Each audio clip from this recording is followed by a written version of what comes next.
आज हम लोग स्टार्ट करते हैं अपना सर्वलेट। ओके, तो सबसे पहला हम लोग चलते हैं, पहले इसका थ्योरी को समझेंगे और थ्योरी के बाद फिर हम लोग इधर कोडिंग के पॉइंट पे आएंगे।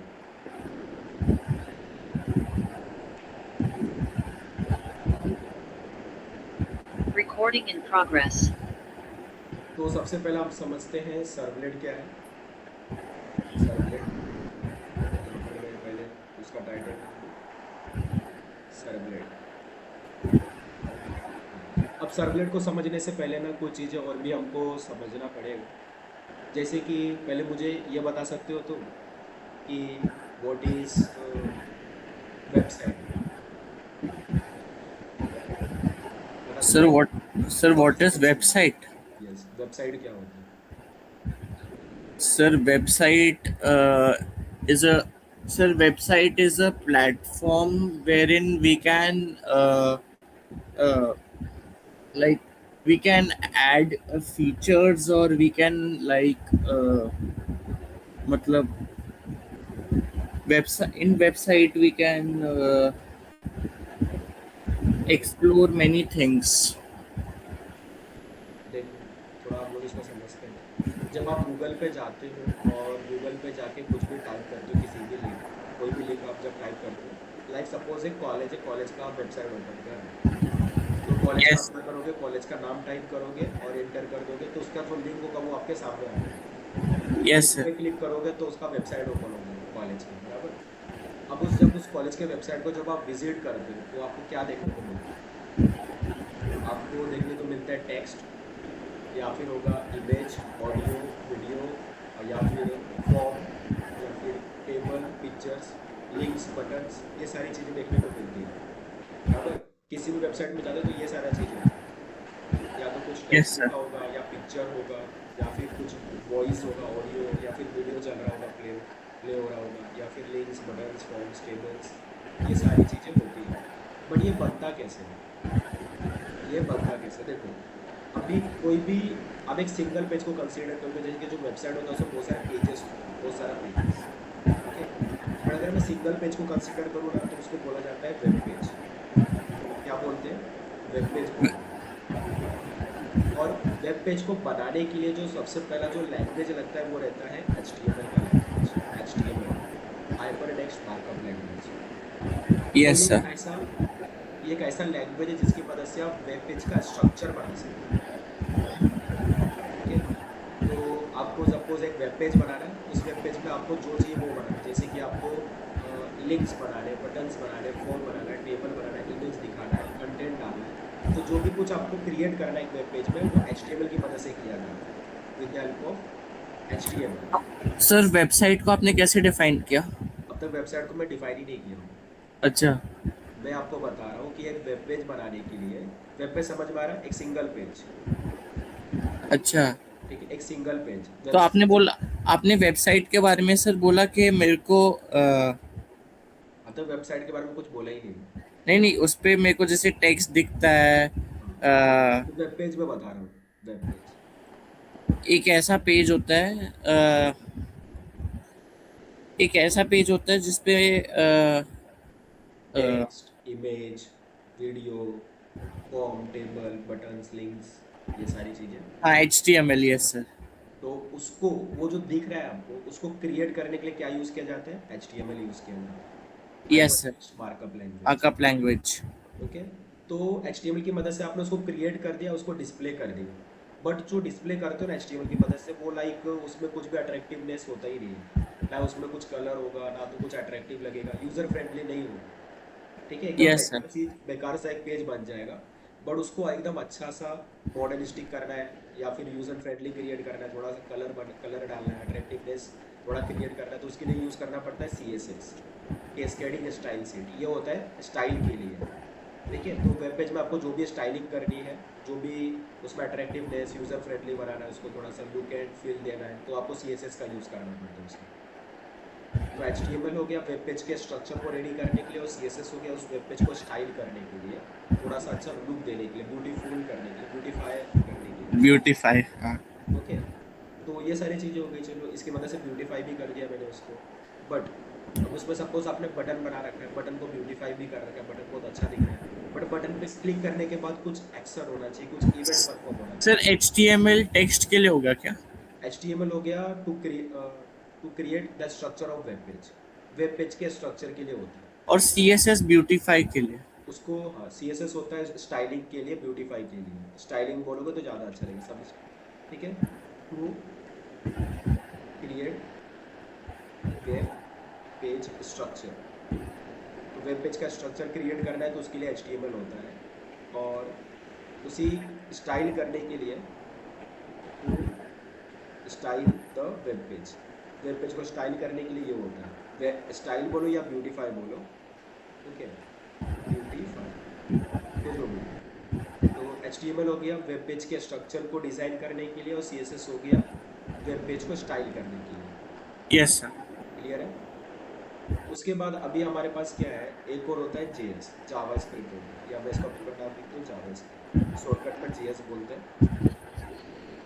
अभी आपने जो बटन बनाया, ठीक है, आपने HTML की मदद से बटन बनाया और यस CSS सर। की मदद से उसको ब्यूटीफाई कर दिया, बट उसमें कुछ आपको एक्शन ऐड करना है, कुछ इवेंट ऐड करना है, तो उसके लिए आपको क्या यूज़ करना पड़ेगा, जावा स्क्रिप्ट ऐड करना पड़ेगा। तो जावा स्क्रिप्ट मदद से क्या करते हैं, टू ऐड एक्शन और इवेंट, कुछ एक्शन ऐड करना है, कुछ इवेंट ऐड करना है, कुछ लॉजिक चीज़ें ऐड करनी है, लॉजिक, तो आपको क्या यूज़ करना है, जावा स्क्रिप्ट यूज़ करना है। तो यहाँ पर ना तीन चीज़ें हमारे पास है एक सिंगल वेब पेज को बनाने के लिए। तो एक वेब पेज अगर आपको बनाना है तो आपको HTML यूज़ करना है, CSS यूज़ करना है, जावा स्क्रिप्ट यूज़ करना है, तीनों को मिलाकर आप एक वेब पेज बना सकते हो, तो वेब पेज बन गया है। क्लियर है पहले? Yes sir. ओके। अब जैसे कि आपने एक वेब पेज बनाया, जैसे कि सपोज ये होम पेज हो सकता है, तो वैसे आपने अबाउट पेज बनाया, कॉन्टेक्ट पेज बनाया, प्रोफाइल पेज बनाया, ऐसे बहुत सारे पेजेस आपने बना दिए। मतलब सपोज 5 आपने वेब पेज बनाए, 5 वेब पेजेस। जब आपने यस 5 वेब पेजेस बनाए और सारे वेब पेजेस को आपने जब लिंक कर दिया तो उसको बोलते हैं वेबसाइट। ठीक है, तो आपके पास यस सपोज 5 वेब पेजेस बनाए, सबको आपने लिंक कर दिया, कनेक्टिविटी लगा दिया सबने, जैसे मैं एक पेज से दूसरे पेज पे जा सकता हूँ, तो उसी को आप क्या बोलोगे, वेबसाइट बोलोगे। तो इसका डेफिनेशन क्या होता है, collection of web pages, collection of web pages. तो कलेक्शन ऑफ वेब पेजेस को हम वेबसाइट कहते हैं, yes sir. Collection of web pages is called website. अब बताइए वेब पेज और वेबसाइट में क्लियर हुआ? सर जावा स्क्रिप्ट का मेरे को नहीं समझा। जावा स्क्रिप्ट एक्शन ऐड करना है, जैसे कि आपके पास एक बटन है, बटन पे क्लिक होने पे कुछ होना चाहिए, जैसे कि सपोज यहाँ पर रन बटन है, तो रन बटन पे जब मैं क्लिक करूँ तो क्या होना चाहिए, जो कोड है वो रन होना चाहिए, बराबर। Yes sir. तो इस पे क्लिक होने पे कुछ होना चाहिए, इसी को क्या बोलोगे आप, एक्शन, अच्छा। इवेंट, या फिर कुछ लॉजिक ऐड करना है। तो कभी भी आपको वेब पेज पे एक्शन ऐड करना है, इवेंट ऐड करना है, लॉजिक ऐड करना है, तो आपको यूज़ करना पड़ेगा जावा स्क्रिप्ट। अच्छा। तो ये हो गया तीनों का यूज़, HTML CSS जावा स्क्रिप्ट का, कि क्या किया जाता है, तीनों को मिला के वेब पेज बनाओ, बहुत सारा वेब पेज बनाओ, लिंक करो तो वेबसाइट बन गया। Yes sir. अभी ये चीज़ें समझ में आ गई, वेब पेज वेबसाइट, कोई डाउट इसके अंदर? नहीं सर। हाँ, तो अभी मैं डाउट क्रिएट करता हूँ। क्या एक सर? होता है स्टैटिक वेबसाइट, एक होता है डायनेमिक वेबसाइट, डायनेमिक वेबसाइट। ठीक है, स्टैटिक वेबसाइट होता है और एक डायनेमिक वेबसाइट होती है। अब ये दोनों में डिफरेंस क्या, थोड़ा इसको समझते हैं, स्टैटिक क्या है, डायनेमिक क्या है, आपको कुछ स्टैटिक पता है? स्टैटिक मतलब स्टैटिक और डायनेमिक मतलब डायनेमिक। आप थोड़ा इसको अच्छे से बताओ, समझ में आए? सर अच्छे से ही तो बताया। मतलब अभी तुमने स्टैटिक बोल दिया, मतलब वो मुझे पता है कि भाई स्टैटिक, एक ऐसे पर्सन को बता रहे हो जिसको स्टैटिक और डायनेमिक का मीनिंग ही नहीं पता है, तो उसको कैसे बताओगे? स्टैटिक मतलब फिक्स्ड होता है हम्म, और डायनेमिक मतलब जो मूव कर सकता है। मूव कर सकते हैं, तो ये गलत है। स्टैटिक का मतलब स्टैटिक होता है ना, फिक्स्ड ठीक होता है, है। थोड़ा मैं इसको और अच्छे से बताता हूँ तो आई थिंक आप समझोगे। ओके, तो पहले मैं स्टैटिक वेबसाइट को ही आपको बहुत अच्छे से एक्सप्लेन करूँगा कि स्टैटिक क्या होता है एक्चुअल में। सपोज आपने क्या किया, मतलब आप एक कॉलेज का वेबसाइट कंसीडर कर लो, कोई भी एक कॉलेज है, कॉलेज वेबसाइट कंसीडर कर लो, ठीक है, सिलेक्शन नहीं, कॉलेज वेबसाइट। एक कोई कॉलेज वेबसाइट है जिसका नाम सपोज ABC कॉलेज है, ठीक है, ABC नाम का एक कॉलेज है। अब सपोज आपने ओपन किया, सपोज हमें हमारे पास दो लोग हैं, एक का नाम है हमारे पास अमित और एक है हमारे पास राहुल। ओके, हमारे पास दो पर्सन है, एक अमित है एक राहुल है। अब सपोज अमित को ये ABC का वेबसाइट ओपन करना है। ओके, तो अमित ने क्या किया, अमित गया गूगल पर, गूगल पे उसने टाइप किया www.abc.com। ओके, और उसको ABC का जो वेबसाइट है वो सामने आ गया। अब in the same way Rahul ने भी क्या किया, राहुल गूगल पे गया, गूगल पे उसने टाइप किया www.abc.com और उसको भी ABC का जो वेबसाइट था वो सामने आ गया उसके। अब इसमें थोड़ा सा और मैं पिक्चर बताऊँ तो होता क्या है, जब भी कोई क्लाइंट, अभी जैसे कि हम लोग जो भी ब्राउज़र यूज़ कर रहे हैं, क्रोम ब्राउज़र यूज़ कर सकते हैं, माइक्रोसॉफ्ट है, जो इंटरनेट एक्सप्लोरर है, ओपेरा है, बहुत सारे ब्राउज़र्स मार्केट में अवेलेबल है। तो ये जो ब्राउज़र्स होते हैं ना, इस ब्राउज़र्स को ब्राउज़र ना बोल के क्लाइंट बोला जाता है, क्लाइंट। तो अभी जब भी मैं क्लाइंट बोलूँ ना तो इसका मतलब आप समझ जाना ब्राउज़र। Okay, yes sir. तो हमारे पास क्लाइंट है। अब जब भी क्लाइंट को किसी वेबसाइट पे जाने का है या कुछ इंटरनेट पे कुछ चाहिए उसको, तब वो क्या करता है कि रिक्वेस्ट करता है, रिक्वेस्ट।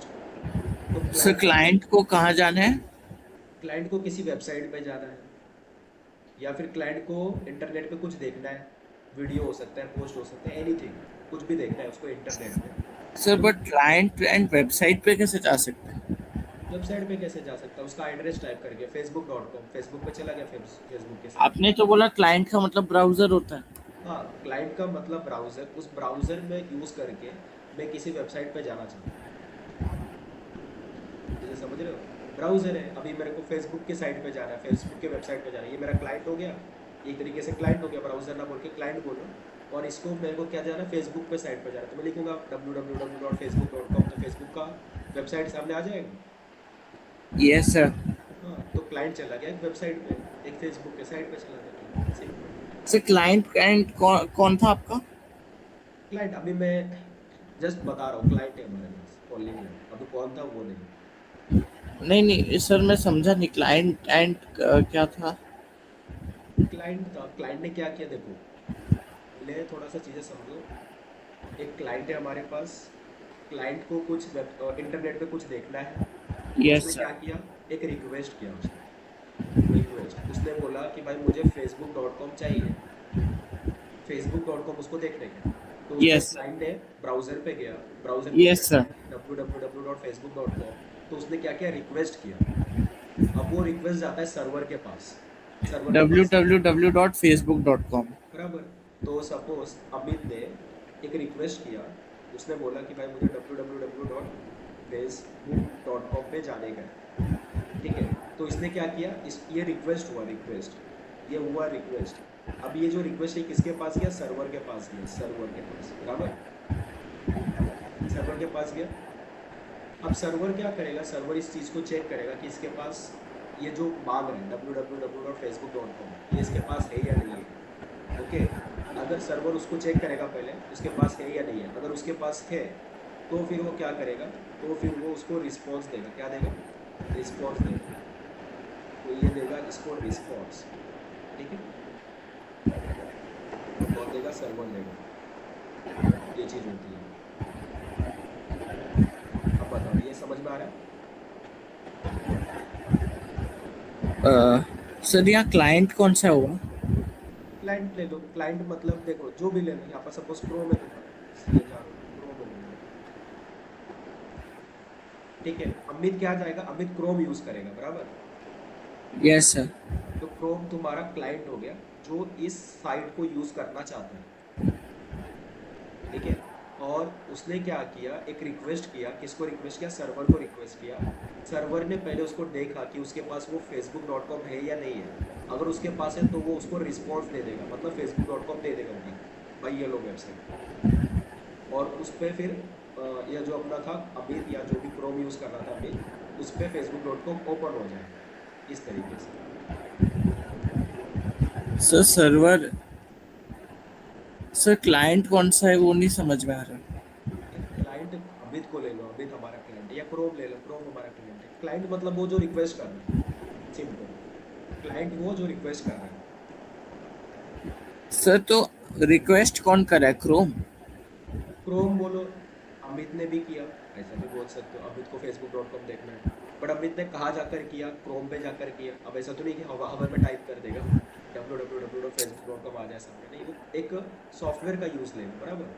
सर क्रोम रिक्वेस्ट किसको करता है? सर्वर को करेगा, सर्वर। अच्छा, और कोई फिर भी सर्वर रिस्पॉन्ड करेगा? फिर सर्वर रिस्पॉन्स देगा। अगर नहीं है तो? नहीं, ये तो एरर देगा और क्या। सर हवा में रिस्पॉन्ड? तो वो रिस्पॉन्स देगा ना, जैसे कि अगर मैं किसी वेबसाइट पे जाना चाहता हूँ, मैं लिखता हूँ भाई मुझे जाना है abc.com पे जाना है, अब abc नाम का .com होगा तो सामने आएगा, नहीं होगा तो जैसे कि अगर मुझे किसी और वेबसाइट पे जाना है तो मैं dps navimumbai.edu.in। नहीं, मैं कुछ ऐसे वेबसाइट का नाम देता हूँ जो है ही नहीं। सपोज मुझे इस वेबसाइट पे जाने हैं, जो कि है ही नहीं, ये लो, आ गया। सर अभी अभी वो भी लिख दीजिए जो है। नहीं, वो अरे, तुम लिखो भाई। अरे सर लिखो ना। ठीक है, तो अब समझ में आ गया। तो जो अमित है, जो क्रोम है, उसने उसको एक साइट देखने का है, उसने रिक्वेस्ट किया सर्वर के पास, सर्वर ने उसको चेक किया, अगर सर्वर को मिल गया तो वो रिस्पॉन्स देंगे, रिस्पॉन्स दिया तो उसको वेबसाइट मिल गया facebook.com का, और हाँ, फेसबुक इतना समझ में आ गया। वो यूज़ कर सकता है। ओके, ये तो सिंपल सी बात हो गई। बट यहाँ पर अभी सपोज facebook.com का ना लेकर मैंने abc.com को लिया, abc, एरर। abc जो हमारा कॉलेज वेबसाइट था। ओके, abc को लिया, तो सपोज अमित ने क्रोम पे जाकर बोला कि भाई मुझे जो abc.com ये वाला मुझे साइट देखने का है, इसने रिक्वेस्ट किया, ठीक है, रिक्वेस्ट किया, और सर्वर ने उसको चेक किया कि है कि नहीं, सर्वर को मिल गया, सर्वर ने रिस्पॉन्स दे दिया तो उसको वेबसाइट देखने को मिल गया, बराबर। सर सर्वर किसको बोलते हैं? सर्वर देखो, अभी तुम जो भी इंटरनेट पे देखते हो वो कहीं ना कहीं सर्वर पे रन है। सर्वर इन द सेंस एक कंप्यूटर मशीन, ठीक है, एक कंप्यूटर मशीन है जिसपे वो चीज़ें रन हो रही है, बट वो अभी कैसा हो गया, लाइव हो गया इंटरनेट, मीन्स इंटरनेट पे कोई भी उसको एक्सेस कर सकता है, एनीवन कैन अच्छा। Access. Okay, server in the sense क्या होता है कि एक मशीन ही है, एक कंप्यूटर मशीन है जो चल रहा है बैकग्राउंड में, मतलब चल रहा है, ठीक है। अभी वही चीज़ है, जब तक वो चल रहा है तब तक आप उस साइट को यूज़ कर सकते हो, जब वो बंद हो जाएगा, सर्वर डाउन हो जाएगा, तो आप उस साइट को यूज़ नहीं कर सकते। यही चीज़ें रहती है। सर्वर, आपने सुना होगा कि सर्वर है, फेसबुक का सर्वर, इंस्टाग्राम का सर्वर, सर्वर डाउन हो गया, मीन्स एक मशीन था उनका जो चल रहा था, फिर उसके बाद जैसे ही वो बंद हुआ तो सर्वर डाउन हो गया। तो या फिर जब तक चल रहा है तब तक आपका जो रिक्वेस्ट है वो फुलफिल हो रहा है, आप यूज़ कर सकते हो सॉफ्टवेयर को या उस साइट सर कब तक यूज कर सकता हूँ? को, एंड जब तक वो सर्वर चल रहा है, जब तक वो अवेलेबल है, बराबर। जब तक वो सर्वर चल रहा है तब तक आप उसको यूज़ कर सकते हो। सर सर्वर बेसिकली क्या हुआ फिर? सर्वर एक मशीन होगी, सपोज कहीं दूर एक सर्वर, जैसे कि सपोज एक abc.com है, ठीक है। Yes sir. abc.com ने क्या किया, एक सर्वर परचेज किया, ठीक है, एक सर्वर परचेज किया। अब वो सर्वर क्या रहेगा, हमेशा चलता रहेगा, 24 घंटे, 24x7 चलता रहेगा वो। ओके, तो abc ने क्या किया, अपना जो वेबसाइट था उस सर्वर पे जाके उसने डाल दिया, उस सर्वर पे उसने अपलोड कर दिया। अब वो सर्वर का काम क्या है, उस वेबसाइट को लाइव रखना, ठीक है। तो जब भी किसी को वो सर्वर चाहिए, मतलब कभी भी abc.com उसको देखना रहेगा, वो रिक्वेस्ट करेगा सर्वर के पास, सर्वर क्या करेगा, उसको चेक करेगा मेरे पास है या नहीं है, अगर है तो उसको मिल जाएगा, नहीं है तो नहीं मिलेगा, सर्वर परचेज करना पड़ेगा? बराबर, बिल्कुल। अगर आपको कोई साइट आपको लाइव करना है तो आपको सर्वर परचेज करना पड़ेगा, उसके साथ लिए में ये पैसे तो लगते हैं? बराबर पैसे लगेंगे, ये फ्री में थोड़ी ना मिलेगा। सर सर्वर परचेज करना पड़ता है मतलब कैसे रहता है? देखो, अभी ना बहुत सारे इंटरनेट पे होस्टिंग प्लेटफॉर्म्स होते हैं, यस सर। godaddy.com है, होस्टिंगर है, और भी बहुत सारे, तुमको AWS है, अमेजोन का वेब सर्विस, या अच्छा, अगर मैं Azure। सर्वर पर अगर अगर मेरे को मेरी साइट आइट एक्टिव रखनी है, अगर अगर अगर कोई मेरी साइट को सर्च करे और वो साइट आ जाए, तो मेरे को सर्वर पर परचेज करना पड़ेगा? बराबर, तुमको एक सर्वर परचेज करना पड़ेगा जो तुम्हारे वेबसाइट को हमेशा 24 घंटे रन करे। और अगर और अगर मैंने सर्वर परचेज ही नहीं किया तो फिर एरर ही शो करेगा हमेशा? लाइव वो सर्वर ही नहीं परचेज किया तो लाइव कहाँ किया तुमने। सर फिर तो अगर कोई भी टाइप करेगा मेरी वेबसाइट का नाम तो एरर आएगा क्या? कहाँ से आएगा, आएगा ही नहीं ना, उसको मिलेगा ही नहीं। वो हाँ तो बोलेगा तो सर्वर ही फिर नहीं है। तो फिर नॉट फाउंड आएगा कुछ ऐसा फाउंड मतलब। आएगा बराबर, जैसे कि अभी मैंने तुमको करके दिखा दिया। मैंने एक रैंडम टाइप किया था और रैंडम वो मिला था क्या, ABCDDDD ऐसा मैंने टाइप किया था, .com लगा दिया मैंने, मिला क्या तुमको? नहीं मिला ना। This disadvantage. If spelling is correct try running Windows network diagnostics. तो ये चीज़ है। तो जब वो अवेलेबल है तो आपको मिलेगा, नहीं अवेलेबल है तो नहीं मिलेगा। सर नहीं अवेलेबल है तो क्यों नहीं मिलेगा? अवेलेबल ही नहीं है तो कहाँ से मिलेगा, थोड़ा सोचो। अच्छा। तो ये चीज़ें हो गई। अब इसको थोड़ा सा जनरल पॉइंट ऑफ व्यू से समझते हैं। अमित, तो सपोज अमित को एक वेबसाइट देखना था, उसने उस वेबसाइट का नाम टाइप किया, रिक्वेस्ट किया, सर्वर के पास आया, सर्वर को वेबसाइट मिला, सर्वर ने रिस्पॉन्स दिया, अमित को वेबसाइट दिख गया। क्लियर? ये पूरा समझ में आया? हाँ सर। हाँ। अब ये सेम प्रोसीजर राहुल ने भी किया, ये सेम प्रोसीजर राहुल ने भी किया, सेम सेम चीज़ राहुल ने भी किया। राहुल भी गया क्रोम पर, उसको ये वेबसाइट देखना था, उसने रिक्वेस्ट किया, सर्वर के पास गया, सर्वर ने चेक किया, रिस्पॉन्स नहीं दिया, उसको वेबसाइट दिख गया। हम्म। तो अभी इस केस में क्या है, जब थोड़ा सा ध्यान दो। अब ये जो साइट है, सपोज कॉलेज का एक वेबसाइट है जिस पे आपको कुछ चीज़ें आपको दिख रही है, ठीक है। तो जब अमित ने रिक्वेस्ट किया तो अमित को भी वो कंटेंट दिखा, राहुल ने भी रिक्वेस्ट किया तो राहुल को भी वो कंटेंट दिखा। तो अमित और राहुल को दोनों को सेम कंटेंट दिखेगा, यस सर। सेम कंटेंट दिखेगा प्रॉपर। Yes sir.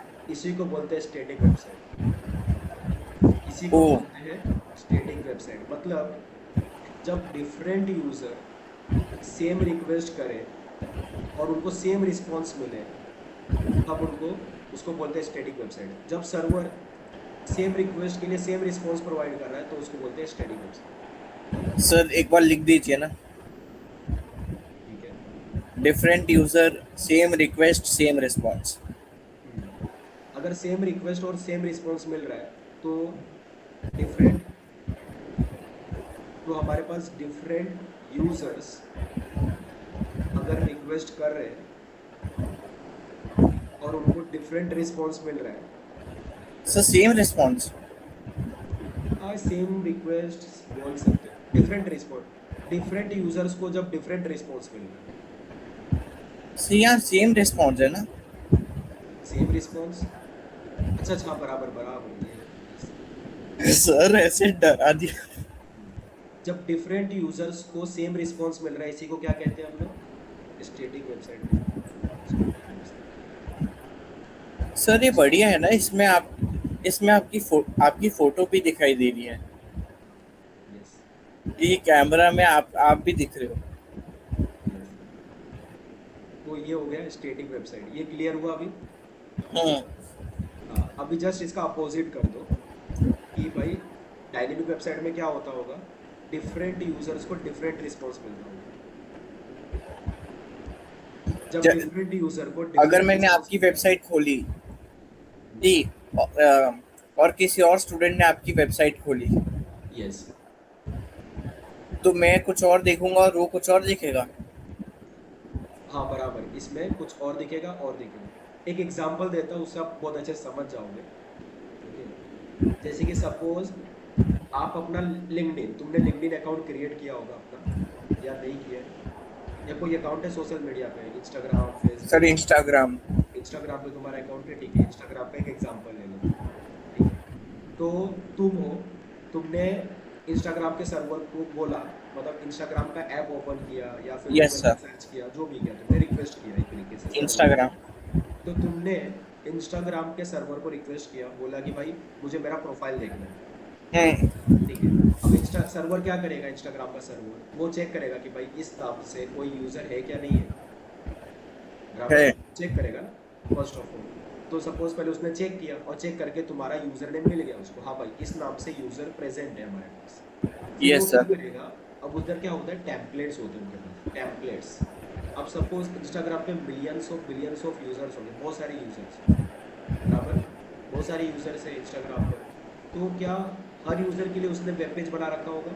नहीं, हर यूज़र के लिए उसने वेब पेज नहीं बना। अगर वो हर यूज़र के लिए वेब पेज बनाता बैठेगा तो सोचो ना जाने कितने वेब पेज बनाने पड़ेंगे, बराबर। तो ऐसा नहीं किया जाता है, वेब पेज एक ही होता है। जैसे कि जो तुम्हारा प्रोफाइल है, प्रोफाइल का एक टेम्पलेट बना के रेडी कर दिया जाता है, टेम्पलेट में डाला जाता है कि भाई इधर तुम्हारा फोटो दिखना चाहिए, यहाँ पर तुम्हारा जो तुम्हारे बारे में जो भी तुमने डाला है बायो वो दिखना चाहिए, कुछ लिंक्स वगैरह ऐड किए तो वो दिखना चाहिए, नीचे तुम्हारा पोस्ट दिखना चाहिए, यहाँ पर रील्स दिखना चाहिए। तो ये टेम्पलेट होता है, टेम्पलेट। और तो क्या होता है, जैसे ही तुमने रिक्वेस्ट किया, सर्वर ने उस तुम्हारे नाम से खोजा कि भाई इस नाम से यूज़र ने प्रेजेंट है कि नहीं। अगर यूज़र मिल गया तो उसका डेटा लोड करके टेम्पलेट में डाल के टेम्पलेट भेज दिया जाता है, मतलब तुमको टेम्पलेट दिखा दिया गया, ये तुम्हारा डेटा, ये तुम्हारा प्रोफाइल है।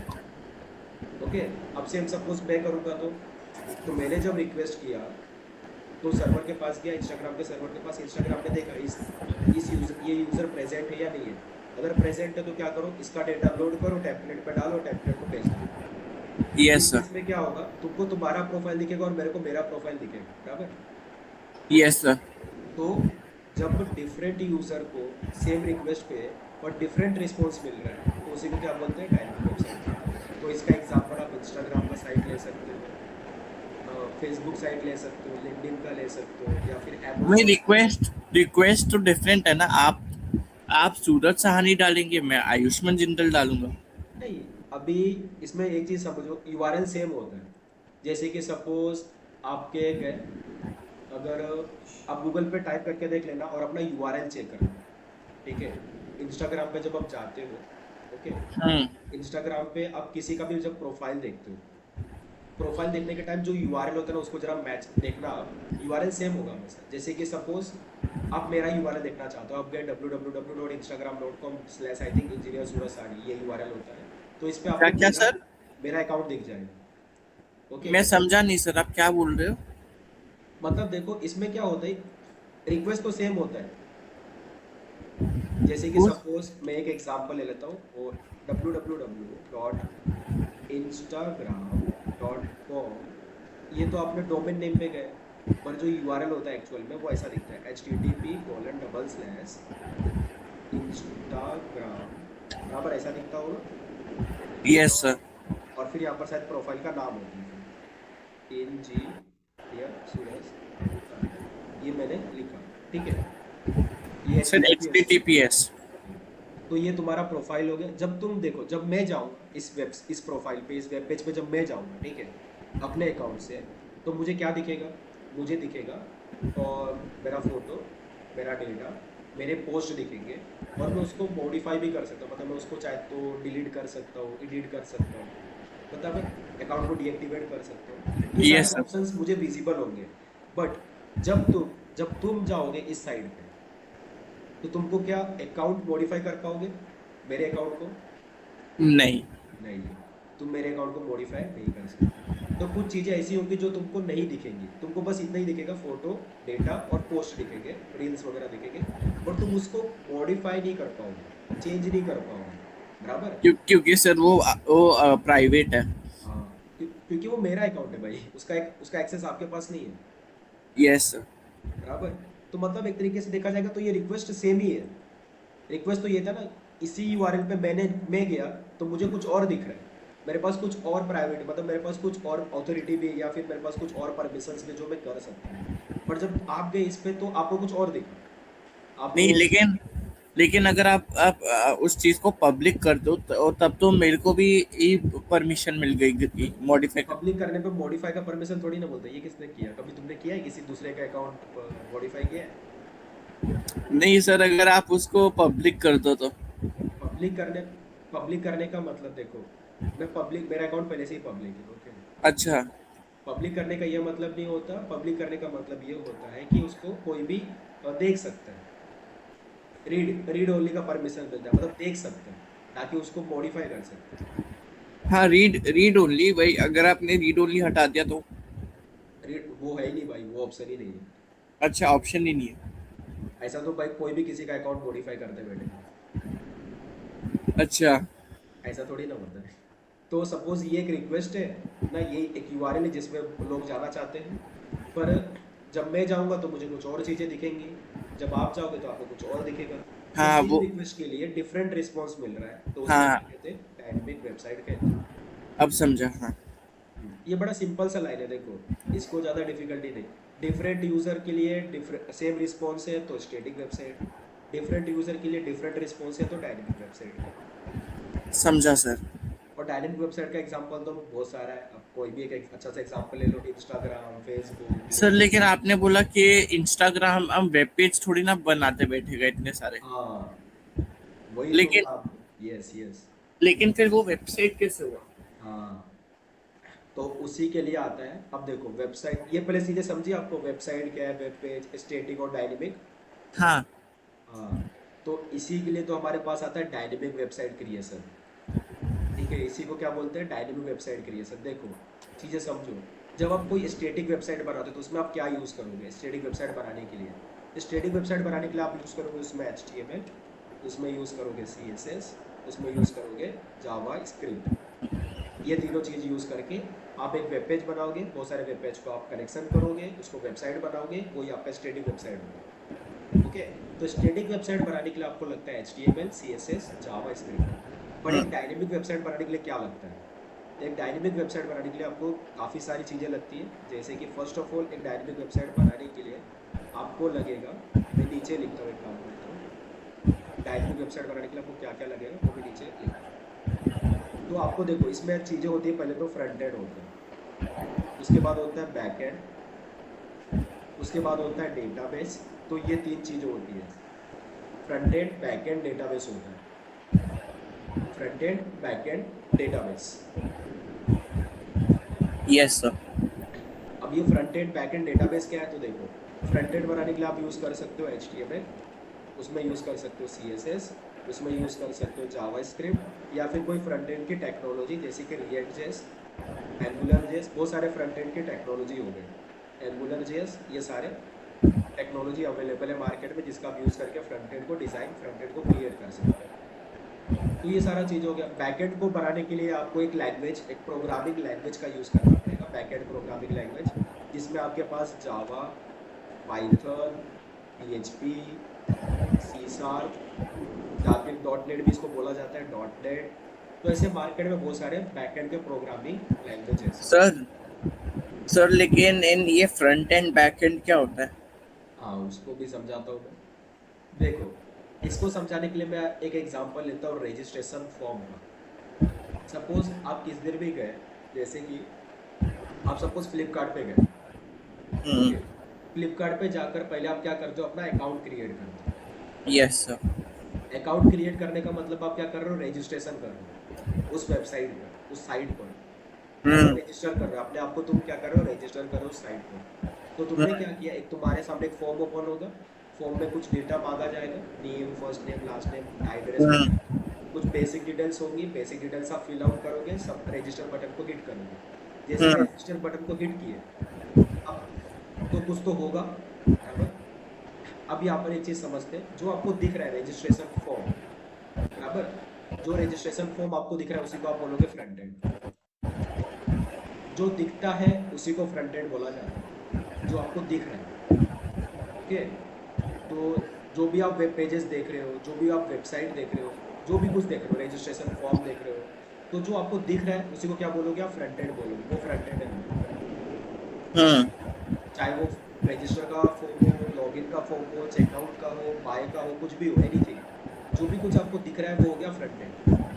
बट जो नहीं यस दिख सर। रहा उसी को हम कहते हैं बैक एंड। जो नहीं दिख रहा मीन्स, जैसे कि सपोज आपने रजिस्टर में सारा डेटा फिल आउट किया, रजिस्टर बटन को हिट किया, पर रजिस्टर बटन को हिट करने के बाद वो डेटा खा गया, वो डेटा जाता है आपके बैकएंड के पास, फिर वो डेटा आता है आपके बैकएंड के पास, बैकएंड के पास, ठीक है।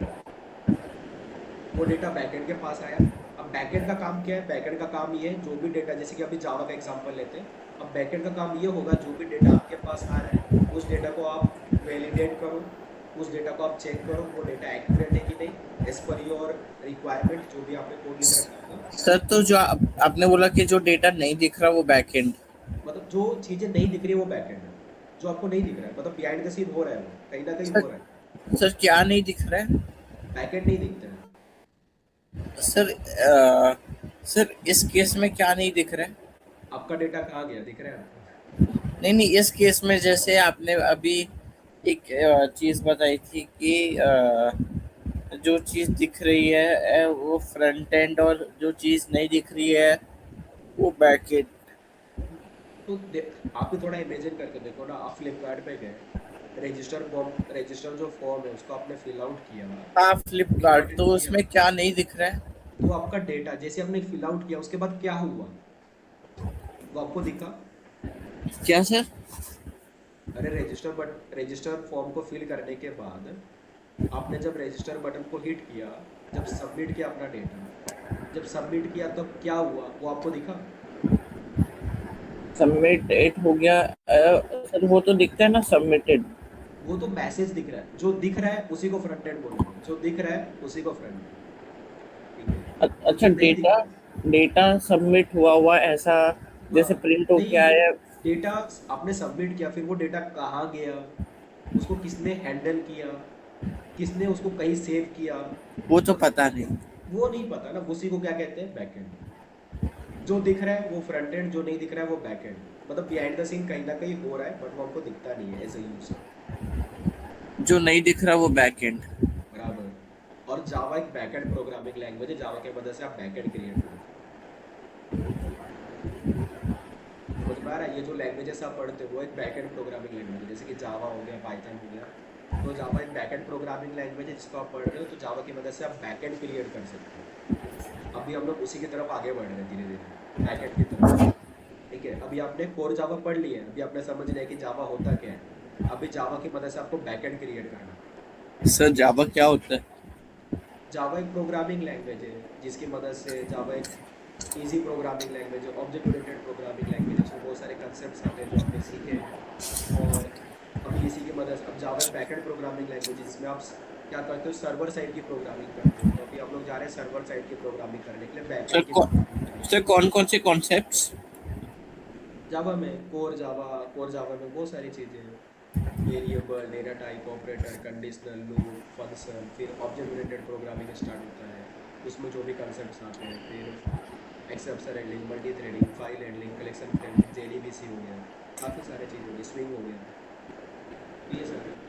तो मतलब काफ़ी आपने इतना कंसेप्ट सीख लिया है जिसकी अब तुम क्या कर सकते हो, बैकएंड में जा सकते हो, बैकएंड प्रोग्रामिंग कर सकते हो। हम्म। तो यही था, मैंने एक रजिस्टर फॉर्म का एग्जांपल लिया था, वो अभी तक कंप्लीट नहीं हुआ है, मैंने बीच में रोक दिया था, ठीक है, मैं उसको पहले कंप्लीट करता हूँ। तो आपको क्या दिख रहा था, एक रजिस्ट्रेशन फॉर्म दिख रहा था, उसमें आपने डेटा फिल आउट किया, सबमिट बटन हिट किया, वो डेटा कहीं तो गया। अब वो डेटा यस। कहाँ गया, सपोज कर लो आपके जावा के पास आया, ठीक है, जावा यस के सर। पास डेटा आया। अब जावा क्या करेगा, जावा उस डेटा को वैलिडेट करेगा, वेरीफाई करेगा, चेक करेगा कि भाई जो डेटा आप सेंड कर रहे हो वो एक्यूरेट है कि नहीं है, ओके। एक्यूरेट है। हाँ, अगर डेटा परफेक्ट है, कोई भी गड़बड़ी नहीं है, कोई मिस्टेक नहीं है, परफेक्ट एकदम डेटा, फिर उस डेटा को उठा के डेटाबेस में सेव कर दो। अच्छा। हाँ, तो इधर आ गया तुम्हारा जेडीबीसी का कंसेप्ट। अब जावा क्या करेगा, जावा के पास जो डेटा आ रहा है उस डेटा को उठाकर वो डेटाबेस में सेव करेगा, मतलब जेडीबीसी को यूज़ करेगा, बराबर। सर कौन चेक करते हैं कि करेक्ट है या नहीं, एक्यूरेट है या नहीं? वो आप जावा में प्रोग्राम लिखोगे, जावा ही कर रहा है ना, तो जावा में आप प्रोग्राम अच्छा। लिखोगे कि भाई उसके पास जो डेटा है उसको वो चेक करे बैठकर। प्रोग्राम लिख दोगे कि भाई नेम आ रहा है तो नेम ब्लैंक तो नहीं है, या फिर नेम में कुछ और तो नहीं है, मतलब आप वैलिडेशन लगाओगे, वैसा कोडिंग करोगे चेक करने के लिए। अगर अच्छा। चेक नहीं करना है वो आपके ऊपर है, आप जैसा कोडिंग करते हो, चाहे तो मत चेक करो, आपकी मर्जी है, आप वैसा कोड लिखो आप, ठीक है, मतलब कोडिंग की बात है, कोड लिखोगे जावा में, और फिर अगर सब सही है तो तो डेटाबेस में सेव कर दो, डेटाबेस में क्या कर दो, सेव कर दो। हाँ सेव कर दिया। तो उसके बाद क्या होता है कि सेव करने के बाद ये एक रिस्पॉन्स जनरेट करता है, रिस्पॉन्स। Response, response. हाँ, रिस्पॉन्स में लिखा होगा लाइक रजिस्ट्रेशन सक्सेसफुल लिखा हो सकता है, ठीक है, एनीथिंग, कुछ भी आप एक रिस्पॉन्स जनरेट करके सेंड कर सकते हो फ्रंट एंड को। तो सपोज यहाँ पर रजिस्टर का अगर हम लोग एग्जांपल ले रहे हैं, तो सपोज रिस्पॉन्स जनरेट हुआ रजिस्ट्रेशन सक्सेसफुल, वो रजिस्ट्रेशन सक्सेसफुल जाता है फ्रंट एंड को, और फिर फ्रंट एंड आपको दिखा देता है रजिस्ट्रेशन सक्सेसफुल। रजिस्ट्रेशन हाँ, ये चीज़ें समझ में आई आपको। Registration successful, yes sir. तो फ्रंट एंड ने रजिस्ट्रेशन फॉर्म दिखा, आपने डेटा को फिल किया, सबमिट किया, बैकएंड के पास गया, बैकएंड ने उसको वैलिडेट किया, वेरीफाई किया, जो करना था वो किया, उसके बाद डेटाबेस में सेव कर दिया, डेटाबेस में सेव कर दिया, डेटाबेस में सेव होने के बाद जावा ने क्या किया, रिस्पॉन्स जनरेट किया और रिस्पॉन्स फ्रंट एंड को भेज दिया, रजिस्ट्रेशन सक्सेसफुल। सब बैकएंड उसको डेटाबेस में सेव कर लेता है। हाँ, देखो उसकी मर्जी, उसमें आप जो भी कोड लिखोगे वो काम कर देगा। आपने अगर कोड लिख रखा है कि भाई जावा के पास जो प्रोग्राम जो डेटा आ रहा है उसको डेटाबेस में सेव कर दिया जाए, आपने जेडीबीसी का कोड लिख रखा है तो वो डेटाबेस में सेव हो जाएगा। अगर आपको डेटाबेस में सेव नहीं करना है तो आपके ऊपर है, जो आप प्रोग्राम लिखोगे वो काम होगा। अच्छा, जावा का प्रोग्राम उसको डेटाबेस में सेव कर रहा है। बराबर, ठीक है। मतलब जरूरी नहीं है, देखो वो आपका रिक्वायरमेंट है, आपको क्या करना है रजिस्ट्रेशन के टाइम। अगर आपने कोड लिखा है डेटाबेस में सेव हो जाए तो डेटाबेस में सेव होगा, अगर आपने नहीं लिखा है कोड डेटाबेस में सेव होने का तो नहीं होगा। मतलब हर बार ये जरूरी नहीं है कि जो रिक्वेस्ट किया जाए उसके लिए वो डेटाबेस को बीच में लेके आए, ठीक है, जरूरी नहीं है हर एक काम के लिए। कभी कभी ऐसा होता है कि आप एक रिक्वेस्ट करते हो, फ्रंट एंड उसको प्रोसेस कर, बैक एंड उसको प्रोसेस करके रिस्पॉन्स भेज देता है, उधर डेटाबेस की जरूरत नहीं पड़ती है। कुछ ऐसे ऑपरेशंस भी हो सकते हैं और कुछ ऐसे ऑपरेशंस हो सकते हैं जिसमें डेटाबेस की रिक्वायरमेंट हो, जहाँ पर आपको डेटा सेव करना है, मॉडिफाई करना है, डिलीट करना है डेटा। सर कहाँ सर कहाँ डेटाबेस की जरूरत नहीं पड़ती? अभी हो सकता है कि आप बस कोई ऑपरेशन, एनी ऑपरेशन परफॉर्म करना चाहो, लाइक सपोज आपको 2 नंबर का एडिशन परफॉर्म करना है, ठीक है, आपने फ्रंट एंड में कैलकुलेटर का वेबसाइट बना रखा है, कैलकुलेटर बना रखा है, अच्छा। बैक एंड में आप डेटा सेंड कर रहे हैं कि भाई 2+2 कितना होता है, मुझे आंसर दो, ठीक है, बैक एंड ने क्या किया, 2+2 का आंसर निकाल के 4 आंसर वो भेज दिया फ्रंट एंड को, और फ्रंट अच्छा, एंड उसमें डिस्प्ले कर दिया। उसमें सेव करने की कोई जरूरत ही नहीं हाँ, पड़ी है तो। मतलब हाँ। डिपेंड करता है ना, डिफरेंट डिफरेंट सिनारियो है बहुत सारा, ठीक है। तो कुछ सिनारियो ऐसा हो सकता है जिसमें आपको डेटाबेस की रिक्वायरमेंट हो, कुछ सिनारियो ऐसा हो सकता है जिसमें डेटाबेस की रिक्वायरमेंट नहीं हो, बराबर। ठीक है। तो जहाँ पर रिक्वायरमेंट है वहाँ पर डेटाबेस आएगा और जहाँ पर रिक्वायरमेंट नहीं वहाँ पर डेटाबेस नहीं रहेगा। तो यहाँ पर हमारे पास front end, back end, database, ये 3 चीज़ें हुई, ठीक है। जब किसी भी एप्लीकेशन में जब front end, back end, database तीनों इस्तेमाल हो रहा है, उसी को क्या बोला जाता है, डायनेमिक वेबसाइट, उसी को बोला जाता है डायनेमिक वेबसाइट। समझ गया। और जहाँ पर सिर्फ फ्रंट एंड का इस्तेमाल हो रहा है, जहाँ पर सिर्फ ओनली फ्रंट एंड है, तो उसको क्या बोलोगे, स्टैटिक वेबसाइट। Yes sir. जहाँ पर सिर्फ फ्रंट एंड है वो हो गया स्टैटिक, और जहाँ पर तीनों है front end, back end, database, वो हो गया डायनेमिक। तो अभी हम लोग स्टैटिक नहीं कर रहे हैं, अभी हम लोग डायनेमिक पे जंप कर रहे हैं, डायनेमिक। नहीं नहीं, लेकिन इन इन आपने तो बोला था स्टैटिक होता है डिफरेंट यूजर सेम रिस्पॉन्स, हाँ बराबर। और अच्छा दोनों चीजें हो गई। डिफरेंट यूजर सेम रिस्पॉन्स भी है, और इसमें फ्रंट एंड ही यूज हो रहा है। जब डायनेमिक बोला जाए तो आप समझ जाना, डिफरेंट यूजर डिफरेंट रिस्पॉन्स, और यहाँ पर फ्रंट एंड, बैक एंड और डेटाबेस तीनों यूज होगा। तीनों यूज होगा। मतलब ये फ्रंट एंड ये दूसरी चीज इसमें ये है ना कि फ्रंट एंड इसमें यूज एक है कि इसमें इसका मतलब क्या है, और एक है इसमें यूज क्या होगा देखो इसको। तीनों, इसको अगर सिंपल से मैं बोलूँ, फ्रंट एंड मतलब क्या, जो आपको दिख रहा है, तो आपको कुछ तो दिखाना पड़ेगा ना यूजर को, तो ये यस सर। प्रेजेंटेशन लेयर हो गया, मतलब जहाँ पर आप दिखा रहे हो कुछ को। और यस जो सर। नहीं दिखा रहे हो, जैसे कि वो बैकएंड हो गया, जो नहीं दिखा रहे हो आप, तो ये हो गया आपका business layer, logic layer, business, जहाँ पर बिजनेस लॉजिक लिखा जाता है, ठीक है, जो भी आपको काम करना है, ठीक है, हाँ वो सर। लेयर लिखते हो। और ये आपका डेटाबेस लेयर हो गया, ये आपका डेटाबेस लेयर है, तो जहाँ पर आप डेटा को सेव करोगे for saving purpose. For saving purpose. अगर आपको डेटा को स्टोर करना है तो आप डेटाबेस का यूज कर सकते हो। तो ये ये सब समझो, ये, ठीक है। ये सब क्लियर है सर। तो इसमें यही चीज़ होती है, देखो अगर आपको एक डायनेमिक वेबसाइट क्रिएट करना है तो पहले क्या क्रिएट करना पड़ेगा, एक स्टैटिक वेबसाइट। Yes sir. पहले आप एक स्टैटिक वेबसाइट क्रिएट करोगे, उसी में आप बैकएंड लगाओगे, उसी में डेटाबेस लगाओगे, तो क्या बन जाएगा, डायनेमिक बन जाएगा। मतलब पहले आपको स्टैटिक बनाना पड़ेगा ना, आपको कुछ तो दिखाना है ना। जब दिखाना है तो बनाना है, तो आप जब स्टैटिक वेबसाइट एक बनाओगे, बाद में उसमें ही आप बैकएंड लगा दोगे, डेटाबेस लगा दोगे, तो वो डायनेमिक में कन्वर्ट हो जाएगा, सिंपल। तो यही है, एक होता है स्टैटिक वेबसाइट, एक होता है डायनेमिक वेबसाइट। स्टैटिक में हमेशा आपको सेम रिस्पॉन्स मिलता है, बट डायनेमिक में आपको डिफरेंट रिस्पॉन्स मिलते हैं, डिफरेंट रिक्वेस्ट डिफरेंट यूजर के लिए डिफरेंट रिस्पॉन्स। Yes sir. और इसमें 3 चीज़ें यूज़ होती है, front end, back end, database. Front end मतलब जो आपको दिखता है, बैक एंड मतलब जो आपको नहीं दिख रहा है, बिहाइंड द सीन हो रहा है, कुछ ना कुछ तो वर्क हो रहा है, और डेटाबेस जहाँ पर आपका डेटा स्टोर होता है। Yes, sir. तो अभी यहाँ पर ये चीज़ आता है जावा का रोल। अभी यहाँ पर जावा का एक बैकएंड प्रोग्रामिंग लैंग्वेज है, बैकएंड प्रोग्रामिंग लैंग्वेज, या फिर इसको आप बोल सकते हो सर्वर साइड प्रोग्रामिंग लैंग्वेज।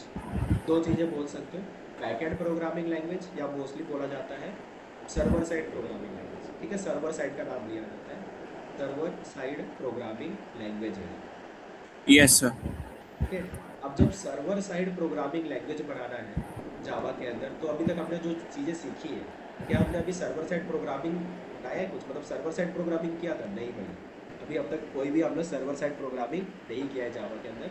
अभी हम सिर्फ जावा के बेसिक चीज़ों को पढ़ रहे थे, कंसेप्ट पढ़ रहे थे। अभी तक कहीं भी हमने सर्वर क्रिएट नहीं किया और कहीं भी हमने सर्वर साइड प्रोग्रामिंग नहीं की है, बैकएंड नहीं बनाया अभी, वैसा भी हमने कुछ भी नहीं किया है। सर बैकएंड नहीं किया है? हाँ, अभी तक क्या मैं बैकएंड बोल रहा था कि अभी तक जो भी जावा का कोड लिख रहे थे, क्या मैं उसको बैकएंड बोल रहा था, ये तुम बैकएंड बना रहे हो, बैकएंड बना रहे हो, ऐसा बोलो?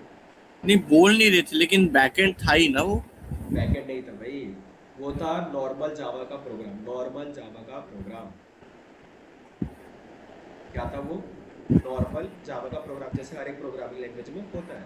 आप अच्छा। पहले सी पढ़े, फिर सी प्लस प्लस, अभी जो कर रहे हो कॉलेज में आप क्लास बना रहे हो, ऑब्जेक्ट बना रहे हो, नॉर्मल जावा नॉर्मल प्रोग्रामिंग कर रहे हो। ओके, उसको बोलोगे नॉर्मल प्रोग्रामिंग जो आप कर रहे हो। ठीक है, बट अभी हमको स्टार्ट करना है server side programming, backend programming हमको स्टार्ट करना है। यस और सर। जावा में बैकएंड या फिर सर्वर साइड स्टार्ट करने के लिए आपके पास आ जाता है सर्वलेट। यहीं से सर्वलेट की स्टार्टिंग होती है। यहीं से क्या होती है? सर्वलेट की स्टार्टिंग, यहीं से। तो काफ़ी अच्छी चीज़ है। थोड़ा सा मैं यहाँ पर एक फाइल बना लेता हूँ। तो यहाँ पर मैं न्यू गया डायनेमिक। अभी देखो, पहले हम लोग क्या कर रहे थे, नॉर्मल प्रोजेक्ट बना रहे थे, बराबर? Yes sir. पर आज नॉर्मल प्रोजेक्ट नहीं, आज आप बनाओगे dynamic web project, dynamic web project, dynamic web project. अब हम लोग डायनेमिक वेब एप्लीकेशन की तरफ आगे बढ़ रहे हैं। ठीक है, या फिर मैं इसको बनाने के लिए भी थोड़ी पहले मैं कुछ चीज़ें बता ही देता हूँ, उसके बाद ही इधर आता हूँ। मैं थोड़ा और चीज़ें बताता हूँ, तो इतना समझ गया? सर सर हम लोग पहले नॉर्मल जावा प्रोग्राम बना रहे थे, अभी हम लोग सर्वर साइड बना रहे हैं। बराबर, अब सर्वर साइड प्रोग्रामिंग करने जा रहे हैं। सर्वर साइड मतलब? सर्वर साइड मतलब जो लाइक फ्रंट एंड से जो डेटा आ रहा है, क्लाइंट से जो डेटा आ रहा है, उसको वो हैंडल करेगा। ठीक है। हाँ, ये मतलब ये मैं हाँ। ठीक है, पहली चीज़ें समझ लो, फ्रंट एंड जो आपको दिखेगा, ठीक है, उसको बनाने के लिए आपको ये सब इस्तेमाल करना पड़ता है। अब यहाँ से जो डेटा बैकएंड के पास आएगा, मतलब जावा के पास आएगा, अब जावा का काम ये रहेगा उस डेटा को ऑपरेशन परफॉर्म करे उस डेटा के ऊपर और ये इसको सब सबमिट करके दे। ये सब मेरे को भेज दीजिए। ये मैं आपको भेज देता हूँ। ये तो ये चीज़ें हो गई नॉर्मल। ये मैं कहाँ से भेजूँ, बाद में भेज देता हूँ क्योंकि मैं इसको वैसे भी सेव करूँगा। चैट में। और पहले मैं चीज़ें और बताऊँ थोड़ा सा आपको। ऑनलाइन GDB अभी तक ख़त्म नहीं हुआ भाई, अभी तो थोड़ा सा थियरी बचा है। खत्म नहीं हुआ सर? अभी थियरी बची हुई है। अभी ये मैंने सर्वलेट का नाम ही किधर लिया, अभी पूरा मैंने सर्वलेट नहीं बताया आपको। ठीक है, सर व्हाट इज सर्वलेट मैंने अभी तक किधर बताया? मैंने अभी तक तो आपको जनरल कंसेप्ट बताया कि भाई होता क्या है, website, web page, static website, dynamic website. शायद शायद से ट्रेलर खत्म हो गया। अभी सर्वलेट का लेते हैं भाई, सर्वलेट होता क्या है? ठीक है, अभी देखो सर्वलेट क्या होता है। तो सर्वलेट जावा का एक वेब टेक्नोलॉजी है जिसकी मदद से आप डायनेमिक वेब एप्लीकेशंस क्रिएट कर सकते हैं। ठीक है, ये पहला पॉइंट हुआ। सर्वलेट क्या है? सर्वलेट जावा का एक वेब टेक्नोलॉजी है जिसकी मदद से आप क्या क्रिएट कर सकते हो, डायनेमिक वेब एप्लीकेशंस क्रिएट कर सकते हो, मतलब डायनेमिक वेबसाइट्स क्रिएट कर सकते हो। इसको डायनेमिक वेबसाइट ना बोल के इसको डायनेमिक वेब एप्लीकेशन बोला जाता है। क्या बोला जाता है? Dynamic web application, dynamic web application बोला जाता है, web application, dynamic web application. तो जावा में जब आपको डायनेमिक वेब एप्लीकेशन क्रिएट करना है तो आपको सर्वलेट यूज़ करना पड़ेगा। तो सर्वलेट जावा की एक ऐसी टेक्नोलॉजी, एक ऐसी वेब टेक्नोलॉजी जिसकी मदद से हम डायनेमिक वेब एप्लीकेशन क्रिएट कर सकते हैं। ये पहला पॉइंट है। क्लियर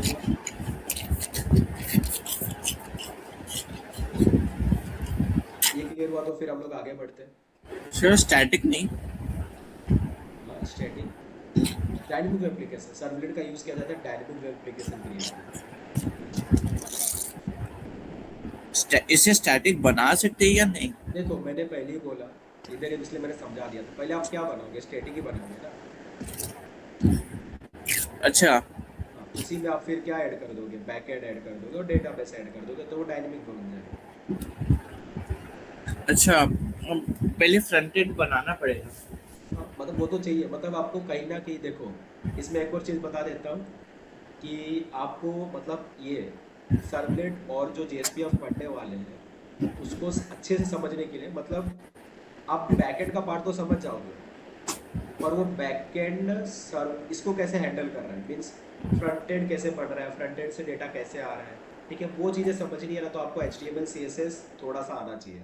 अगर CSS और जावास्क्रिप्ट नहीं आता है तो भी चल जाएगा, हमको कोई इशू नहीं है, बट एटलीस्ट थोड़ा सा HTML का नॉलेज होना चाहिए, HTML का नॉलेज। ओके, HTML का नॉलेज होगा देन ओनली आप इसको अच्छे से समझ पाओगे कि ये जावा किस तरीके से फ्रंट एंड का डेटा हैंडल कर पा रहा है या फिर फ्रंट एंड से डेटा कैसे आ रहा है। ओके, तो यहाँ पर हम लोग क्या बनाएंगे, कुछ वेबसाइट स्टेटिक भी, मतलब हम लोग HTML का यूज़ करेंगे और HTML से हम लोग फ्रंट एंड बनाएंगे, ठीक है, जो यूज़र को दिखेगा वो बनाएंगे। उसके बाद फिर हम लोग बैक एंड बनाएंगे सर्वलेट की मदद से, सर्वलेट की मदद से। Yes sir. ओके, तो आपको HTML आना चाहिए, तो आप HTML आईएफएस आपको आता हो या फिर आप सीख सकते हो। ओके, या फिर मेरा यूट्यूब पे वीडियो वो भी आप देख सकते हो। HTML का 1 घंटे का कुछ वीडियो है, 1 घंटे देख लोगे तो मतलब हो जाएगा, एक ही वीडियो में हो जाएगा। सर सर सर सीख सकते हो मतलब आपको ना अभी लाइव सिखाने के लिए? नहीं भाई, HTML मैं नहीं सिखा, मतलब ये जो जावा का आपका कोर्स है उसमें HTML नहीं है। ओके, इसमें हम जो बात कर रहे हैं वो पूरा जावा का बात कर रहे हैं, मतलब पूरा जावा ओरिएंट है। तो इसमें हमारा जो मेन फोकस है वो जावा पे फोकस है, हमारा मेन आप फोकस फ्रंट एंड में नहीं है। हाँ हाँ, हम्म, हमारा जो अच्छा मेन फोकस है वो बैकएंड में है, मतलब हम सर जावा की चीज़ों को समझेंगे ना कि हम HTML CSS जावास्क्रिप्ट को समझेंगे। ओके, जो यस जावा में आ रहा है वो चीज़ हम समझेंगे कि जावा का पार्ट क्या है, जावा में कैसे काम होगा, वो चीज़ें। हमारा जो यस फोकस है, मैं अभी जो बनाने आगे जो सिखाऊंगा बताऊंगा बनाऊंगा उसमें भी सेम चीज़ें रहेंगी। हमारा जो मेन फोकस है वो जावा पे रहेगा, ना कि फ्रंट एंड पे रहेगा। ओके, पहले ये मैं तो क्लियर कर सर, तो सर्वलेट एक ऐसा सॉफ्टवेयर है जिसकी मदद से हम डायनेमिक वेब एप्लीकेशन बना सकते हैं? नहीं, सर्वलेट एक सॉफ्टवेयर नहीं है, सर्वलेट एक जावा की वेब टेक्नोलॉजी है। Servlet is a Java web technology by which we can create dynamic web application. Yes sir. ठीक है, जावा की वेब टेक्नोलॉजी बोलो जिसकी मदद से हम डायनेमिक वेब एप्लीकेशन बना सकते हैं। सर्वलेट एक ऐसी वेब टेक्नोलॉजी है जिसकी मदद से हम डायनेमिक वेब एप्लीकेशन डिजाइन कर सकते हैं। राइट।